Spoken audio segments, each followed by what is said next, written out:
ముందుగా ఈ అంశాన్ని తీసుకుని తెలంగాణ క్రాంతి దళ్ ఆ సంస్థ నేత పృథ్వీ, అట్లాగే కొంతమంది జర్నలిస్టు మిత్రులు ఇక్కడ రఘు, శ్రీనివాస్ వీళ్ళంతా ఉన్నారు. వీళ్ళందరూ చేసిన కృషిని తెలంగాణ శ్యామ్ వీళ్ళందరూ చేసిన కృషిని అభినందిస్తూ ఒక సంవత్సర కాలంగా ఈ అంశాన్ని లైమ్ లైట్లోకి తెచ్చినటువంటి ఈ మిత్రులకి ఇది చాలా మంచి ప్రయత్నం. ఇది తెలంగాణ ఆత్మగౌరవ ప్రకటనగా మనం గుర్తించాలి. ఇది మార్వాడీల మీద వ్యక్తిగత కోపం కాదు. వాళ్ళకి మనకి గట్టు పంచాయతీ లేదు, గట్టు పంచాయతీ లేదు, వాళ్ళకి మనకి పాలోళ్ళ పంచాయతీ లేదు. కానీ మన బతుకుల మీద కబ్జా, మన వనరుల మీద కబ్జా, మన మీద దోపిడీ జరుగుతుంది. కాబట్టి వాళ్ళ ఈ కాంట్రడిక్షన్, ఈ వైరుధ్యాన్ని ఎట్లా అర్థం చేసుకోవాలా అంటే, ఒక క్యాపిటల్ వచ్చి ఒక ప్రజా జీవితాన్ని ధ్వంసం చేస్తుంది అనడానికి ఇప్పటి వరకు అనేక నమూనాలు ప్రపంచంలో ఉన్నాయి. మన తెలంగాణలో ఇది దేశంలో ఉన్న సమస్య కావచ్చు, కానీ ఇప్పుడు మనం తెలంగాణకు పరిమితం అవుదాం. తెలంగాణలో ఈ సమస్య ఎంత పెద్దగా పెరిగిందంటే, అరే తెలంగాణ కోసం కొట్లాడి తెచ్చుకున్నటువంటి ఈ రాష్ట్రంలో ఆ రోజు మనం అన్ని కులాల గురించి మాట్లాడాం, అన్ని వృత్తుల గురించి మాట్లాడాం. మా అగ్గిపెట్టెలో పట్టే నేతగాళ్ళు, మా నేత కుటుంబాలు ఏం కావాలి, మా స్వర్ణకారులు ఏం కావాలి, ఇవన్నీ మాట్లాడాం. తెలంగాణ వచ్చింది. తెలంగాణ వచ్చినాక మరింత పెరిగింది వలస. అన్ని కంపెనీలలో, అన్ని దుకాణాల్లో, అన్ని అంటే ఒకప్పుడు కొన్నిటికే ఏదో చాట్ బిజినెస్లు కొన్ని మాత్రమే చేసిండ్రు, బంగారు బిజినెస్లు కొన్ని చేసిండ్రు. కానీ వాళ్ళు లేని రంగం లేదు. తెలంగాణ వచ్చినాక మేము కేటీఆర్కి రిప్రజెంట్ చేసినాం. అంటే తెలంగాణ ప్రజలకి ఒక కళలు లేవా? పిల్లల్ని బతికించుకోవాలా, పిల్లల్ని చదివించుకోవాలా, పిల్లల్ని పెంచుకోవాలా, అది ఏ కులమైనా కావచ్చు. వాళ్ళకి ఏ కళలు లేవా? కళలు నిషిద్ధమా? అంటే తెలంగాణలో ఏం జరుగుతుంది తెలంగాణ గ్రామాల్లో అంటే, ఒకరోజు పనికి పోతే వచ్చిన పైసలు 3 రోజులు తాగి పంటారు, 3-4 రోజులు తాగి పన్నంక పైసలు అయినాక మళ్ళీ పనికి పోతారు, కరువు పనికి కానీ ఏ పనికి కానీ. అంటే తెలంగాణలోని ఎట్లా చూస్తుంది ప్రభుత్వం? ఎందుకు స్కిల్ డెవలప్మెంట్ ప్రోగ్రామ్స్ చెయ్యదు? మేము స్పష్టంగా 2016-17లోనే సెమినార్ పెట్టి ఆయనకి మెమోరాండం ఇచ్చినాం. ఏమనంటే, తెలంగాణ యూత్ పొంకనాలు కొట్టుకుంటూ మందు దాగి లుంగి లేగబెట్టి చీట్ల పేకలు, లేకుంటే ఊర్ల పొంటి పోతే పేకాటలు, మందు కొట్టుడు, మొత్తం కూడా పొంకనాలు కొట్టుకుంటూ పోరంబోకులుగా బతుకుతున్నారు. తెలంగాణ గ్రామాల్లో మేము సర్వే చేసినాం. 45 ఏళ్ళు వరకే చాలామంది యువకులు లేదా మధ్య వయసు అంటే 50 ఏళ్ళు రాకుండా చచ్చిపోతున్నారు. 35 నుండి 45 ఏళ్ళ మధ్య ఉన్న యువకులు ఏ కులపోయినా కావచ్చు, ఏ వృత్తి వాళ్ళైనా కావచ్చు, చచ్చిపోతున్నారని సర్వే ఇచ్చాం. ఏం చేయాలి? టైల్స్ పని, కార్పెంటరీ పని, హైదరాబాద్లో ఏడన్నా అపార్ట్మెంట్ కట్టని, ఆ అపార్ట్మెంట్ రఘు కట్టని, పృథ్వీ కట్టని, నేను కట్టని, మిమ్మల్ని కట్టని, కానీ పని చేయడానికి వచ్చేటోళ్ళు ఎవరు? అంటే తెలంగాణ ఉద్యమం అంతా మూత మోగినం ఏంటో తెలుసా? ముంబై అంతా పాలమూరు లేబర్ కట్టిండ్రు. తెలంగాణ అంటే బొంబాయి, బొగ్గుబాయి, దుబాయ్ అన్నారు నేతలు. మరి ఈ తెలంగాణ బుర్జ్ ఖలీఫా కట్టిన తెలంగాణ యువత కార్మికులు ఇవాళ ఎందుకు ఇట్లాంటి బతుకుతున్నారు? ఇది తెలంగాణ సాధించుకున్న 10 ఏళ్లలో కూడా అంటే వాళ్ళకి నైపుణ్యం. ఎందుకంటే ఇప్పటి వరకు ఈ రేవంత్ రెడ్డి ప్రభుత్వంతో సహా నేను చెప్తున్నా, 14లో వచ్చిన తెలంగాణ 26కు వచ్చిన 12 పుష్కర కాలం గడిచింది. తెలంగాణ యువత కోసం నైపుణ్యం పెంచడానికి స్కిల్ డెవలప్మెంట్ ప్రోగ్రామ్స్ ఉన్నాయా? వాళ్ళకి మార్కెటింగ్ టైఅప్లు ఉన్నాయా? గత పాలకులన్నా చేసిండ్రు కొంచెం, అలా సీమాంధ్ర పాలకులే కావచ్చు, వాళ్ళు ఇచ్చిన అంటే మహిళలు తయారు చేసే ఉత్పత్తులకి డ్వాక్రా బజార్లు, తరణి బజార్లను పెట్టారు. ప్రతి జిల్లా కలెక్టరేట్లో వాళ్ళు వస్తువులు అమ్ముకోవడానికి అవుట్లెట్స్ పెట్టారు. ఇవాళ ఉన్నాయా ఎక్కడైనా? ఆడవాళ్ళు అంటే వాళ్ళు తయారు చేసుకునే స్వయం ఉపాధి కావచ్చు, అట్లాగే స్వగృహ కావచ్చు, అట్లాగే గ్రామీణ ఉపాధి కావచ్చు, అట్లాగే చేనేత, ఇటువంటి ఖాదీ చిన్న పరిశ్రమలు కావచ్చు, వీటి పట్ల పాలసీ ఉంది ఈ ప్రభుత్వానికి. ఈ ప్రభుత్వం ఈ మార్కెటింగ్ టైప్ అంటే కులాలు తీయరు, లాండ్రీ పని, చెప్పులు కుట్టే పని, మంగళాల పని రిలయన్స్ వాడు వచ్చి చేస్తాడు. ఇక్కడ వాడు అవుట్లెట్లు పెడతాడు, వాడు మంగళ షాపులు తెరుస్తాడు, వాడు బంగారం షాపులు తెరుస్తారు, వాళ్ళు కూరగాయల షాపులు తెరుస్తారు. అంటే మన మన బతుకుల పట్ల, మన పేదవాళ్ళ పట్ల, మన మధ్యతరగతి ప్రజల పట్ల, మన వృత్తి కులాల పట్ల ఈ ప్రభుత్వాలకి పాలసీ లేదు. ఈ పోరాటం యువత కోసం అటువంటి పాలసీని రూపొందించడం కోసం ఉండాలి అనేది మొదటి సూచన. ఇవాళ ఇది మనం మార్వాడీల మీద గుడ్డి వ్యతిరేకత చేస్తున్నది కాదు, తెలంగాణ యువత భవిత కోసం, ఇవాళ మన బతుకు భద్రత కోసం చేస్తున్నామనేది ఇది ఒక ఆత్మగౌరవ పోరాటం. అదే సమయంలో జీవన ప్రయాణం, జీవన భద్రత కోసం చేసే పోరాటం, ఉపాధి భద్రత కోసం చేసే పోరాటం. ఇది మన హక్కు. ఉపాధి భద్రత లేకుండా, ఆత్మగౌరవం లేకుండా తెలంగాణ అంశం ఉన్నదా?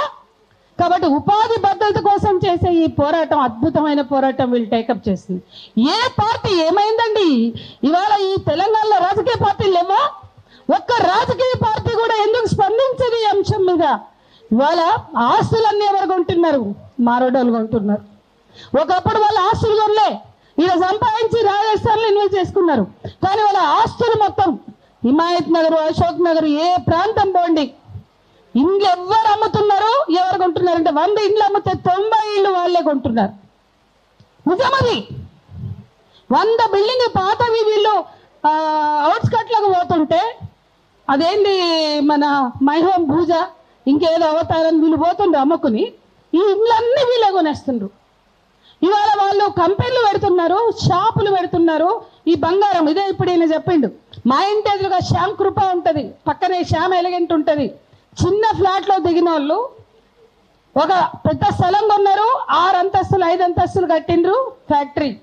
మళ్ళీ పక్కన శ్యామ్ ఎలిగెన్స్ ఒకటి, శ్యామ్ కృప పెట్టిండ్రు 5 అంతస్తులు, ఇటు పక్కన ఇటు ఎదురుగా 5 అంతస్తులు పెట్టిండ్రు. మొత్తం బంగారం షాప్ పని అవుతుంది. ఒక్కడైనా బస్సులో వస్తారు, ఓల్డ్ సిటీలో ఎక్కడ వాళ్ళకి షెడ్లు వేసి పెట్టిండ్రు. ఒక్కళ్ళన్నా మన తెలంగాణ వాళ్ళే. 300 నుంచి 400 వరకు ఉంటారు పనోళ్ళు. మొత్తం రాజస్థాన్ వాళ్ళే.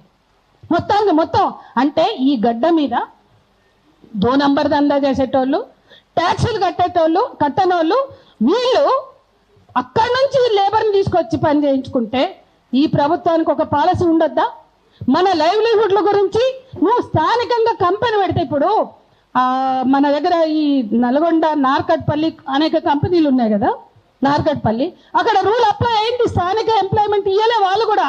అక్కడ ఆంధ్ర కమ్మోళ్ళు వాళ్ళు కంపెనీ పెడితే వాళ్ళకే ఇస్తే దాని మీద ఉద్యమం నడిచి లోకల్ ఎంప్లాయ్మెంట్ ఇంత ఉండాలనే డిమాండ్ వచ్చింది.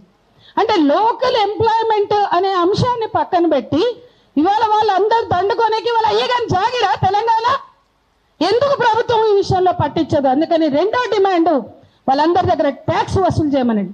ఆబిడ్స్లో ఉన్న బంగారు షాపులు, హైదరాబాద్లో ఉన్న బంగారు షాపులు, హైదరాబాద్లో ఉన్న అనేక గ్లాస్ ఇండస్ట్రీ నుంచి ఎలక్ట్రానిక్స్, లేకపోతే టైల్స్ రంగం మొత్తం వాళ్ళదే. గుండుగుత్త వాళ్ళకి ఇచ్చేసిండ్రు. ఈ వీళ్ళందరి దగ్గర ట్యాక్సులు వసూలు చేయమనే డిమాండ్ కూడా పెట్టాలి. ఈ ప్రభుత్వానికి మనం మేలు చేస్తున్నామా, ఎవడు మేలు చేస్తుందో కూడా తెలవాలి. అందరూ దో నంబర్ దందాగాళ్ళే. బేగం బజార్ మొత్తం 2 నంబర్ దందానే. వాళ్ళు ఎంత గొప్పగా మాట్లాడతారంటే, మనం వెళ్తే బిల్లులు ఇయ్యరు, మనము ఆన్లైన్ పేమెంట్ చేస్తాం. మీరు నేను ఛాలెంజ్ చేస్తున్నా, బేగం బజార్ పోయి ఆన్లైన్ పేమెంట్ చేసి ఏదైనా కొనండి. మన కూరగాయలు కొత్తిమీర కట్టకుంటే మనకు ఆన్లైన్ పేమెంట్. నువ్వు రోడ్డు మీద ఉల్లిపాయలు కొన్నా, టమాటాలు కొన్నా, కొత్తిమీర కొన్నా ఆన్లైన్ పేమెంట్, ఫోన్లు తీస్తున్నాం, పేమెంట్ చేస్తున్నాం. ఇదే పేమెంట్ మీరు బేగం బజార్లో చేయగలరా? అంటే అంత లెక్కపత్రం లేని బిజినెస్లు వాళ్ళు చేసి ఇక్కడ ఆస్తులు కొని అపార్ట్మెంట్లు కడుతున్నారు. వీళ్ళ కట్టే అపార్ట్మెంట్లలో వాళ్ళ సంఖ్య ఎంత పెరిగింది. వీళ్ళు చిన్న వ్యాపారుల కాడ నుంచి పెద్ద కాంట్రాక్టర్ల వరకు పోటీ ఇస్తున్నారు.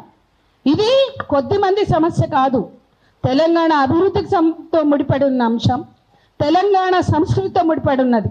ఇక అపార్ట్మెంట్లు ఉంది. మా అపార్ట్మెంట్లో 44 మంది మేము ఉంటే, ఒకప్పుడు తెలుగు వాళ్ళం 25 మంది 26 మంది ఉండి, ఇప్పుడు 9 మందికి వచ్చినాం.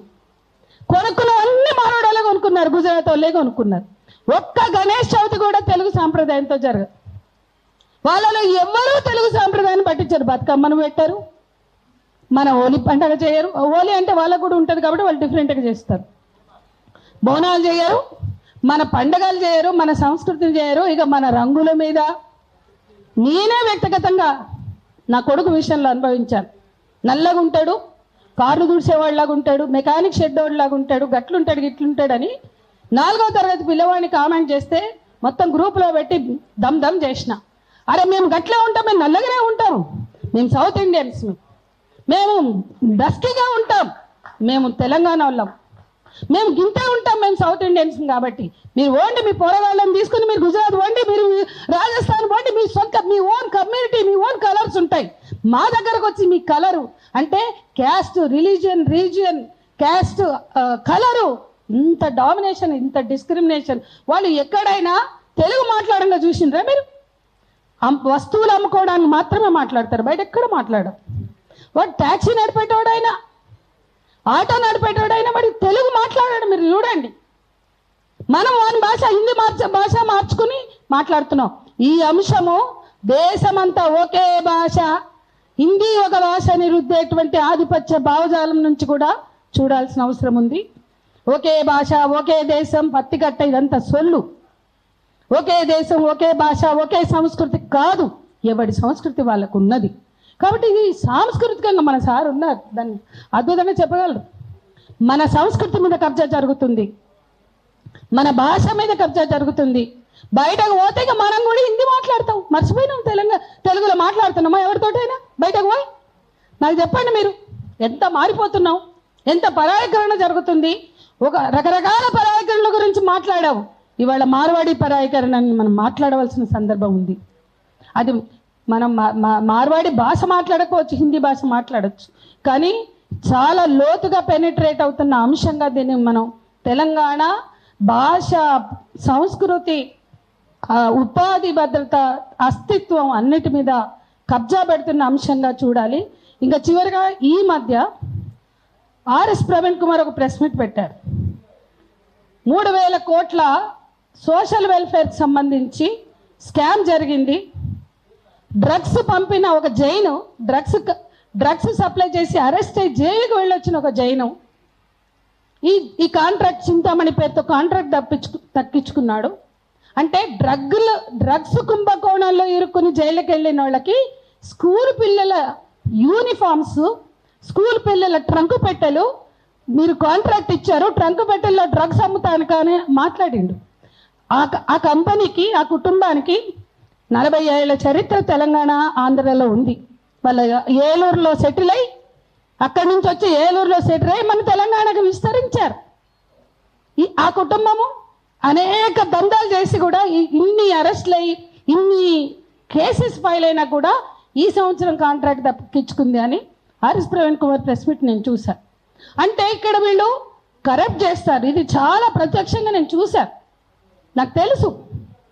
నేను గవర్నమెంట్లో చేసినప్పుడు ఇది నాకే అనుభవం అయితే వాళ్ళని బయటకు ఇసిరేసిన, వాళ్ళ ఫైల్ కూడా ఇసిరేసిన. నేను గవర్నమెంట్లో ఉన్నప్పుడు ఈజీగా కరప్ట్ చేస్తారు. మనం ఏదైనా మెమరాండం రిప్రజెంటేషన్స్ ఇవ్వడానికి హరీష్ రావు అంటే గత ప్రభుత్వంలో ఎవరి దగ్గరికి వెళ్ళి ఈ బ్యాచ్ మోపోయి ఉంటారు అక్కడ పైరవీల కోసం.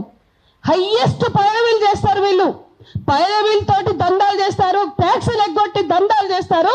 వీళ్ళ వల్ల ఏ ప్రభుత్వానికైనా నష్టం. పైరవీలు చేసి అట్లా లో క్వాలిటీ పంపిస్తారు.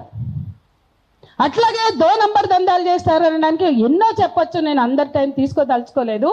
ఈ కమ్యూనిటీ వీళ్ళ మీద మనకి ఎటువంటి వ్యక్తిగత ద్వేషం లేదు, కానీ వీళ్ళ వ్యాపార ప్రయోజనాలకి చాలా నిర్దాక్షిణ్యంగా వీళ్ళు వ్యవహరిస్తారు. వీళ్ళ డామినేషన్ నుంచి వీళ్ళు అల్టిమేట్గా బీజేపీ కోసం పనిచేసే సోర్సెస్ అవుతారు. ఇవి బీజేపీ హిందుత్వ రాజకీయాలను రుద్దేటువంటి ఈ కమ్యూనిటీస్ మన సమాజంలో ఉండే గంగా జమున తెహజీబుని ఖరాబు చేస్తారు. మన గ్రామాల్లో మన మధ్య ఉన్న ఐక్యతని వాళ్ళు దెబ్బతీస్తారు. ఇక్కడ కోమటోళ్ళు కంచె ఐలయ్య ఏదో అన్నాడని అంతగానో యుద్ధం చేసింది కదా, మీ కడుపు కొడతలేరా, మీ రోజుగారీని కొడతలేరా?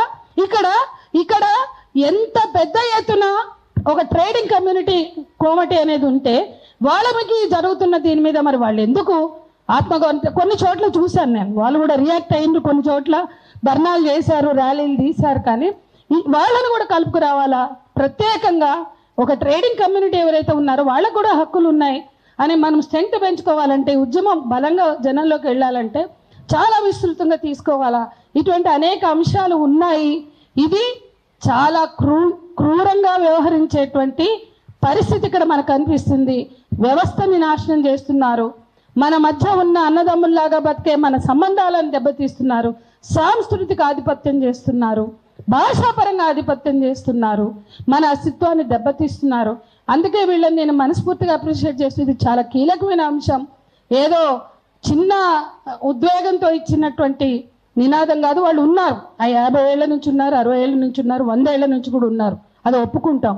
వాళ్ళకి ఇక్కడ బ్రతికే హక్కు ఉంది, లేదని మనం చెప్పట్లే. 100 ఏళ్ళుగా ఇక్కడ వ్యాపార వర్గంగా ఉన్నారు. కానీ మీరు ఇవాళ పెరుగుతున్న సంఖ్య, శివార్లలో వస్తున్న దుకాణాలు, శివార్లలో వస్తున్న ఇళ్ళు, హైదరాబాద్ అంతా విస్తరిస్తున్న వ్యాపారాలు, అవన్నీ 10-20 ఏళ్ల లోపల నుంచి వచ్చినవే. ఈ విస్తరణను మనం దృష్టిలో పెట్టుకుని మన తెలంగాణ ప్రజల ఉపాధిని, రోజ్గారీని కాపాడుకోవాలంటే ఇది సీరియస్గా ఒక పొలిటికల్ మూమెంట్గా ప్రభుత్వం మీద ప్రెషర్ గ్రూప్స్ లాగా పనిచేసి ఈ డిమాండ్స్ని పెడితేనే ఒక పరిష్కారం ఉంటుందని భావిస్తూ నాకు ఈ అవకాశం ఇచ్చిన వీళ్ళకి థ్యాంక్ యూ.